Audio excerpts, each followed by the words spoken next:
Herkese merhaba, ben Muhammed Musab Öztürk.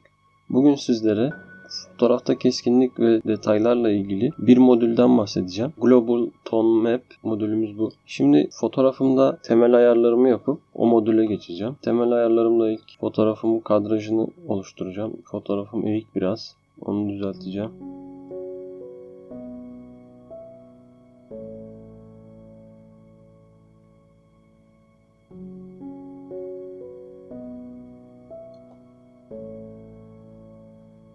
Evet.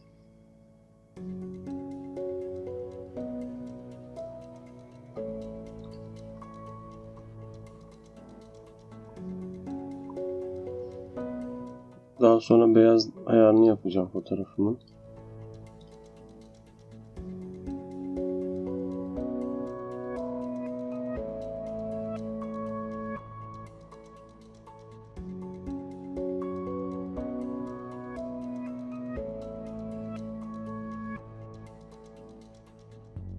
Demozoik modülü yan yana olan pikselleri birbirine dengelemeyi sağlıyor. Bunu daha ayrıntılı farklı bir fotoğrafta göstereceğim ilerleyen bölümlerde. Şimdi ışık ayarlarımı yapayım.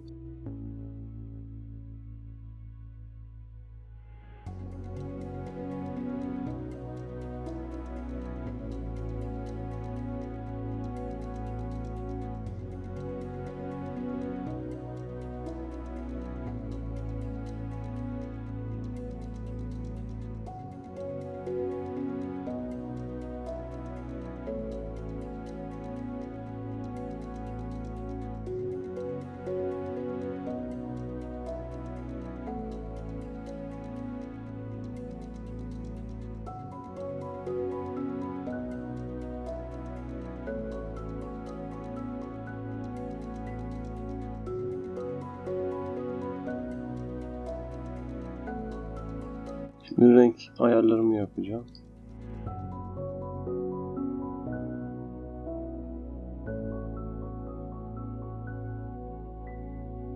Color Balance modülü fotoğrafta bölgesel müdahaleler yapmanızı sağlıyor. Gölge bölgelere, orta tonlara ve parlak bölgelere. Bu modül daha çok hazır ayar oluşturmak için var. Bu çok fazla kullanılıyor. Preset dediğimiz ayarları yapmak için. Benim de kullanmış olduğum bir ayarım var.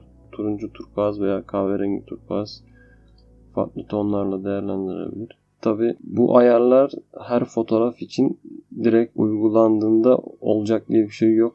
Bunlar üzerinde oynayabilirsiniz sürekli. Kendi göz zevkinize kalmış. O anki fotoğrafın durumuna göre değiştirebilirsiniz.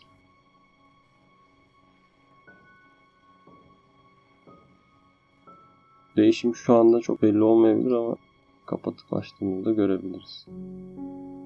Color Look Table ise fotoğrafta seçmiş olduğunuz rengi veya buradaki renklere göre ayar yapmanızı sağlar. Tabi seçmiş olduğunuz rengi, mesela kırmızıyı seçtiniz, yeşille karıştırdığınızda ne ortaya çıkar? Sarıyı seçtiniz, maviyle karıştırdığınızda ne ortaya çıkar? Veya yine yeşili seçtiniz, maviyle karıştırdığınızda ne ortaya çıkar? Bunları aşağı yukarı tahmin ederek yapabilirsiniz. Onu değerlendireceksiniz. Ben burada şu anda güneşin içinde patlamaların olduğu kısma kullanacağım bu modülü. Tamamen beyazlı olacak zaten. Oraya biraz renk vereceğim. Beyaz olmasından ziyade.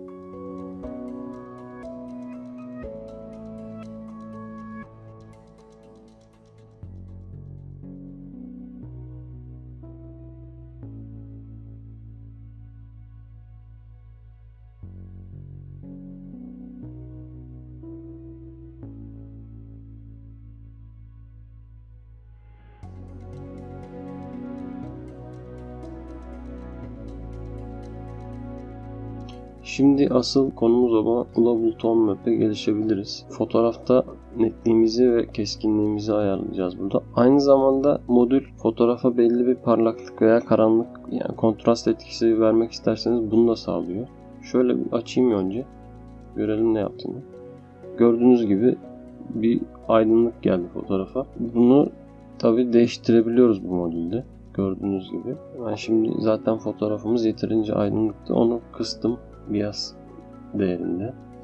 Burada farklı kullanım yöntemleri var ancak bunları hiç denemedim açıkçası. benim fotoğraflarımda hiç uyumlu olmadı. Reinhardt'la Filmic. Drago çok güzel oluyor fotoğraflarda. Şimdi çok parlak oldu.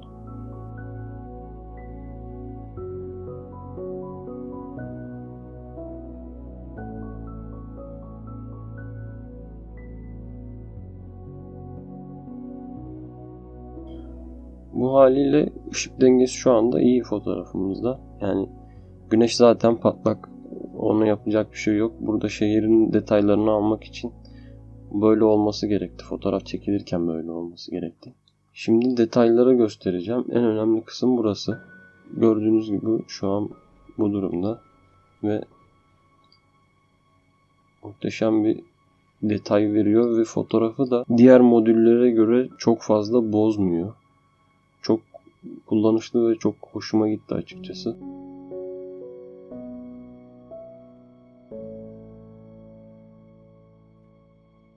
Şöyle fotoğrafın eski haline ve yeni haline bakalım. Yani şurada köşedeki detaylar bile gördüğünüz gibi ortaya çıktı. Çok güzel çalışıyor. Çok beğendim. Ben de yeni kullanmaya başladım açıkçası modülü. Ve çok hoşuma gitti. Fotoğrafım neredeyse bitti. Gördüğünüz gibi biraz noise var. Noise'leri alacağım. Daha önce de göstermiştim Contrast Equalizer'da. Önce chroma noise'lerini alıyorum. Şimdi kumlama ve tanecik bozmalarını veriyorum. Bu ayarları yaptığımda kaybettiğim detayları geri kazanmak için de yine Fine'dan detayları geri kazanıyorum. Ve fotoğrafıma çok az da kontrast veriyor.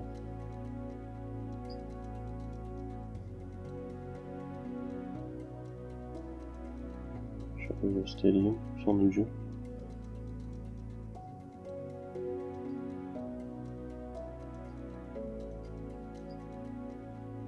Evet. Yukarıda sensör lekesi var. Onu da Retouch modülüne kaldırıyorum.